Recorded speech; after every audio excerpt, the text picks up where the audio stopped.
All right, so types of cell transport. These are all the different types that we're going to go through.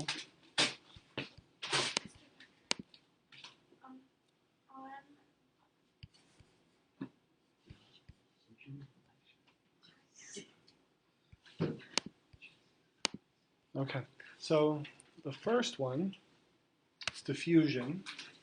Diffusion is a movement of molecules from an area of high concentration to an area of low concentration. Okay, and that's just a natural process, and it doesn't require energy. There's no energy required.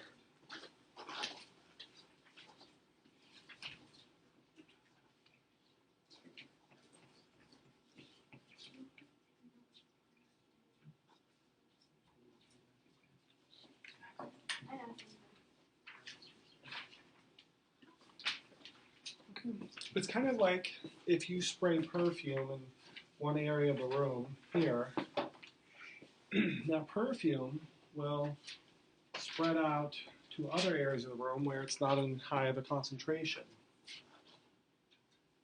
The shorthand we use for this, and I know we've talked about this before, where brackets mean concentration, is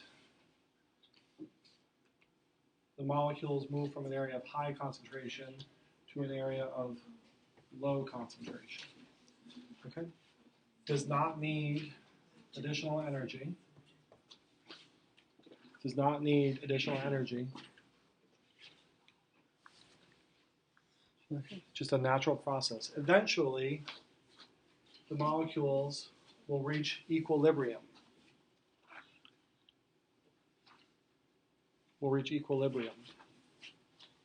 Okay, that means there's equal concentrations on both sides, or distributed throughout the whole system.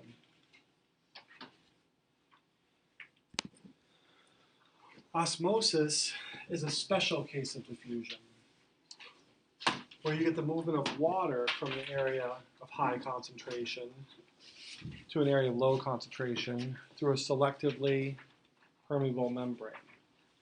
Selectively permeable and semi-permeable are the same thing.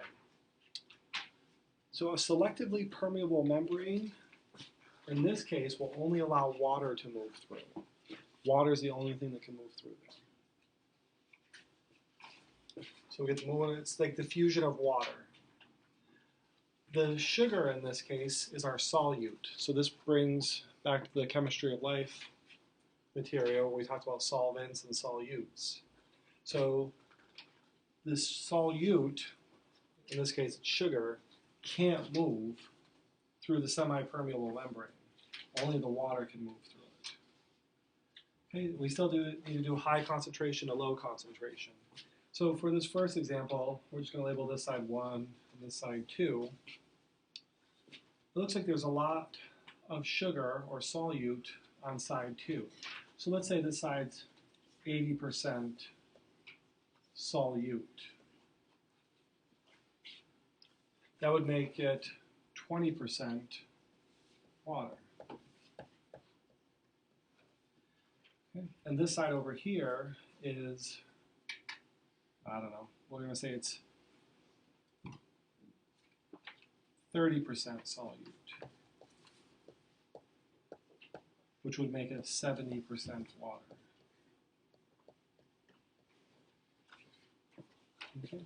That means that side 1 has a lot more water than side 2. It has a higher concentration. It shouldn't say a lot more. It has a higher concentration of water. So the water is going to move from side 1 to side 2, and that's what we see here. The sugars can't move because they can't cross the semi-permeable membrane. So eventually, this side will be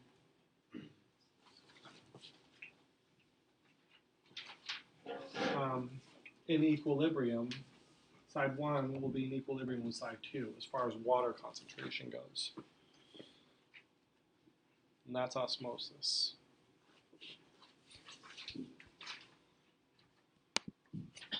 So let's do another example of that. Okay. So let's make our container. We'll put our semi-permeable or selectively permeable membrane down this side. We'll have A and B. Let's say A is 85% water, and B is 25% water. So which side will water move from and to? Remember, it's going to move from an area of high concentration to low concentration. So right now, water is in a high concentration compared to B. Side A water is in a high concentration compared to B. So the water is going to move from side A to side B.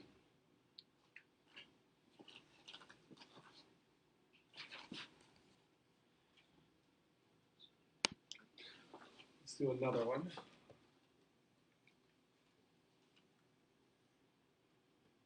We'll make our container, do our selectively permeable membrane, and let's change it up a little bit and say that side A is 30% solute,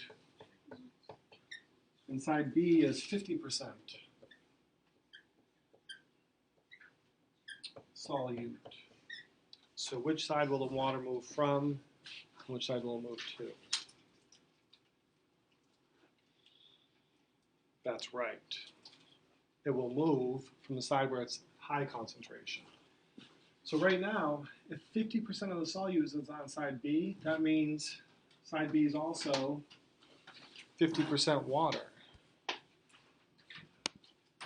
So if it's 50% solute on side B, it's also 50% water. And side A is 30% solute, so that means 70% of side A must be water. So with this example, water is still going to move from side A to side B because it's in a higher concentration on side A. Let's do one more.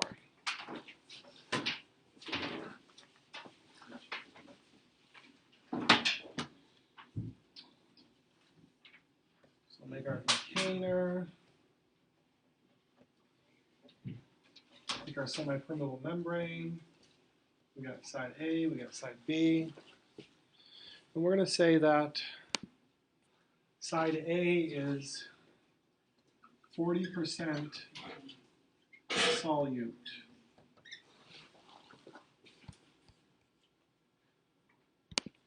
And side B is 60% water. So which way will water move? Which way will water move? Well, if side A is 40% water, or solute, it's also 60% water. And that means that these sides are already in equilibrium, so there will be no movement, because they're already in equilibrium.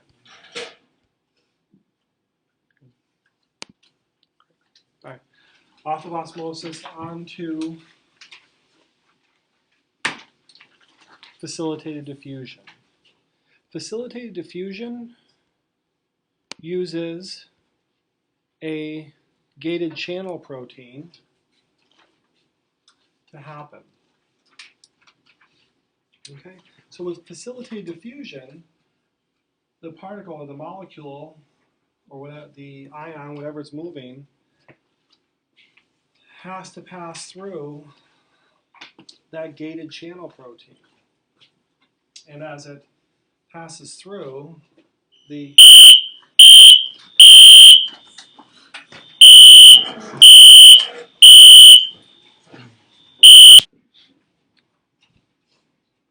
all right, so that was it for facilitated diffusion. You just have to have these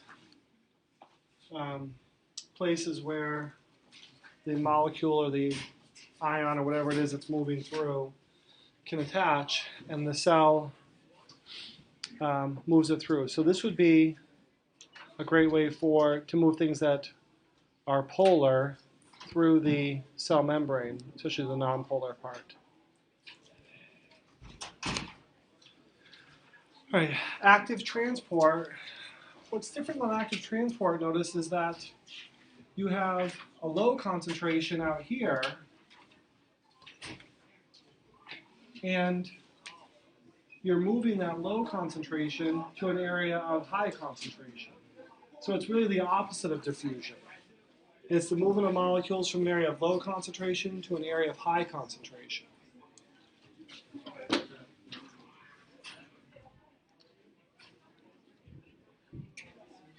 You move it from an area of low concentration to an area of high concentration.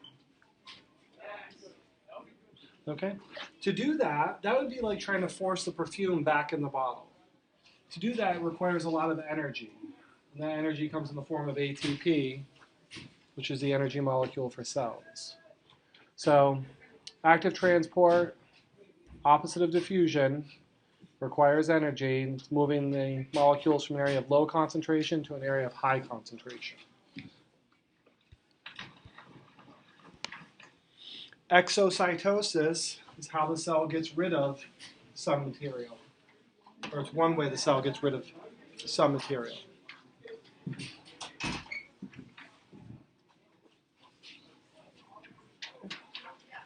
It's going to use a vesicle, and remember these vesicles are made of phospholipids. So it's going to take a vesicle that's made of phospholipids and containing whatever material the cell is trying to get rid of.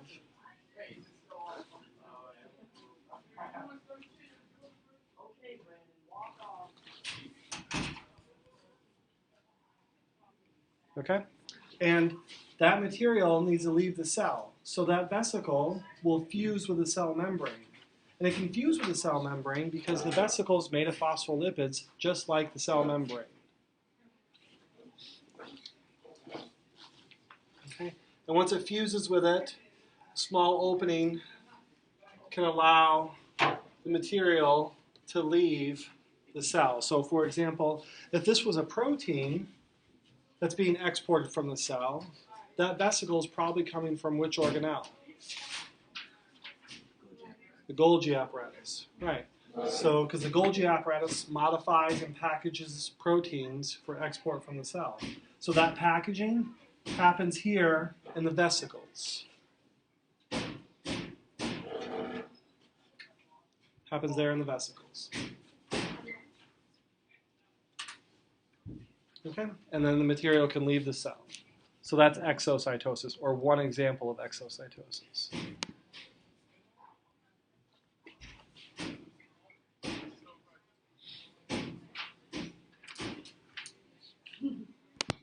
All right, endocytosis.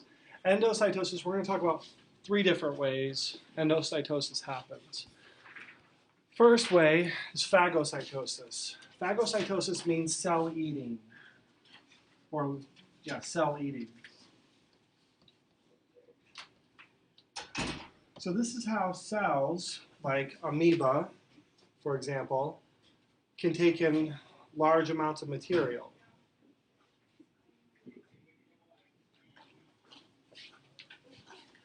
Okay. And the way that the amoeba would do it is it extends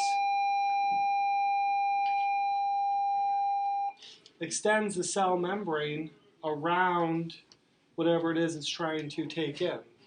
And those extensions are called pseudopods. So the pseudopods extend around the food and eventually close off to form a vesicle, and that vesicle,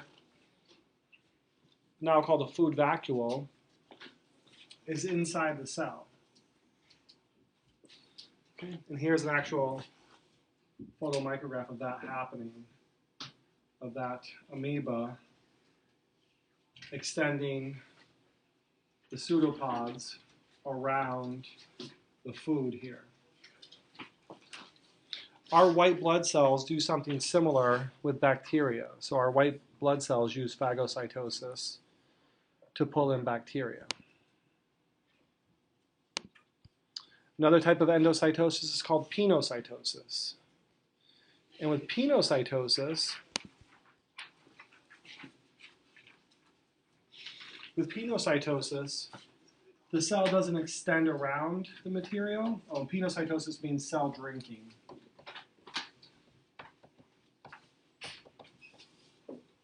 So the cell doesn't extend around it, it actually just collapses underneath the material. So this cell is trying to take in this material here, this liquid, and it collapses underneath it until the material is inside some vesicle.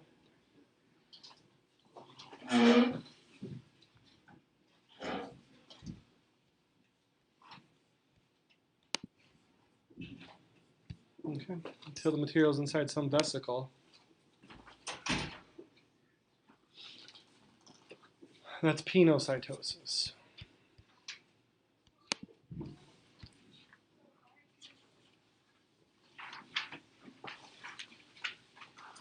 And the last type of endocytosis that we're going to talk about is receptor-mediated endocytosis.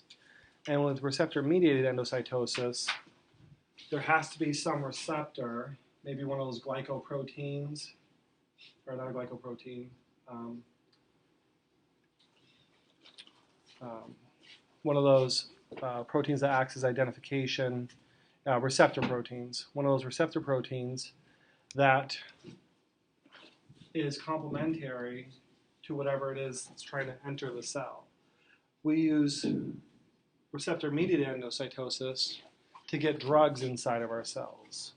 So these stars here could be a drug that are targeted for some receptor. And once that drug attaches to the receptor, the cell forms a vesicle around the receptor, or around the drug, and pulls it into the cell. And now that drug can pass around inside the cell. So here's the three types of endocytosis in review that we talked about, with the major differences. Phagocytosis, you're taking in a solid particle and you're getting these pseudopods, which are extending around the food. Penocytosis, you're taking in some liquid and the cell just collapses the cell membrane so the liquid actually comes into the cell. And receptor-mediated endocytosis, the receptor proteins bind to whatever needs to come in, and those receptor proteins allow you to form a vesicle that carries the material into the cell. Okay. Finally, we've got the effects of osmosis on cells, and this is that third objective for the cell transport. So these are for animal cells and plant cells. For an animal cell, and when we're going to talk about these solutions, a hypotonic solution means it has a lower solute concentration. So hypotonic solution means it has less solute concentration than inside the cell. A hypertonic solution has a greater solute content or concentration than inside the cell. So for hypotonic, the solute concentration is, say, 30% solute outside the cell, and that means it's 70% solute inside the cell. So inside the cell is 70% solute. Okay. That means that the water is going to flow from outside the cell inside the cell. So the water is going to flow in, and that's going to make that animal cell expand until it breaks open. Okay. And that's called lysing of the cell.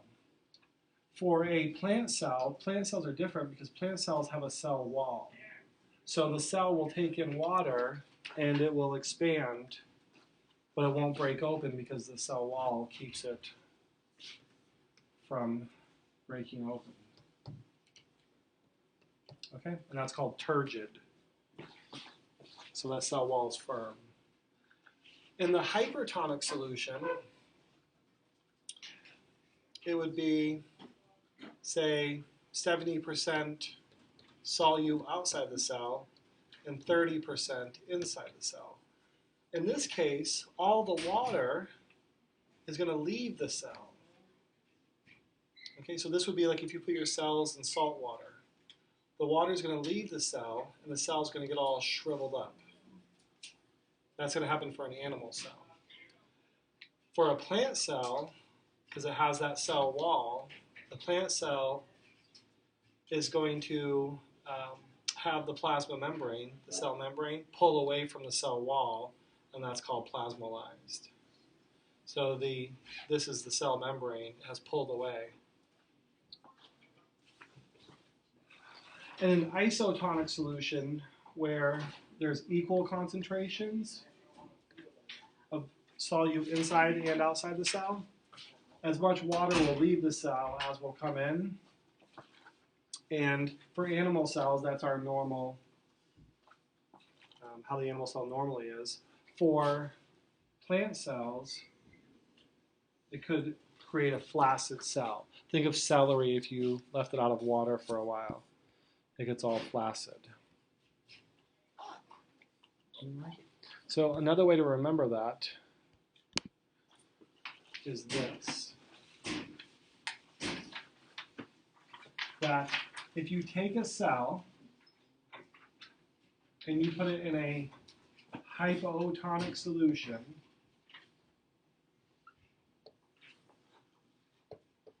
and I drew that O large on purpose, a cell in a hypotonic solution is going to expand and get bigger. Okay? A cell in a hypertonic solution